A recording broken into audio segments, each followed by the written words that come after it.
అయిపోతాడు. ఎందుకో తెలుసా? చాలని జీతం పీకల దాకా అప్పు. తర్వాత పెళ్లిగోల. పెళ్లి చూపుల్లో బట్టతల ఉండకూడదు, పొట్ట అసలే ఉండకూడదు.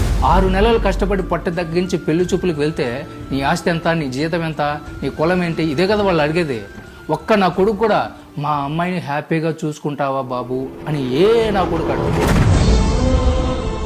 చివరికి అవన్నీ భరిస్తాడు. పెళ్లి పెట్లు కూడా ఎక్కుతాడు, తాళి కూడా కడతాడు. ఫోటోలో చూడు, వాడు బాగా నవ్వుతూ ఉంటాడు. కానీ వాడి వెనక ఆ నవ్వు కోసం చేసిన లక్షల అప్పులు విక్రిస్తూ ఉంటాడు. ఇంట్లో ఒకవైపు అమ్మ, ఇటువైపు భార్య, ఇద్దరి మధ్య నలిగిపోయే గంధపు చెక్కవాడు. ఎవరికి చెప్పుకోలేడు, ఏడవలేడు. అమ్మ మాట వింటే అమ్మ కూర్చో అంటారు, పెళ్ళం మాట వింటే పెళ్ళం చాటున మగాడు అంటారు. ఇద్దరికి నచ్చ చెప్పలేక, ఎవరికి చెప్పుకోలేక పిసికేసిన నిమ్మకాయలా పిప్పైపోతా ఉంటాడు. కానీ బయటకు మాత్రం ఐఎమ్ ఫైన్ అని నవ్వాలి, తప్పదు. అందరూ అంటారు మగాడికి కన్నీళ్లు రావు అని. తప్పు. మగాడికి కన్నీళ్లు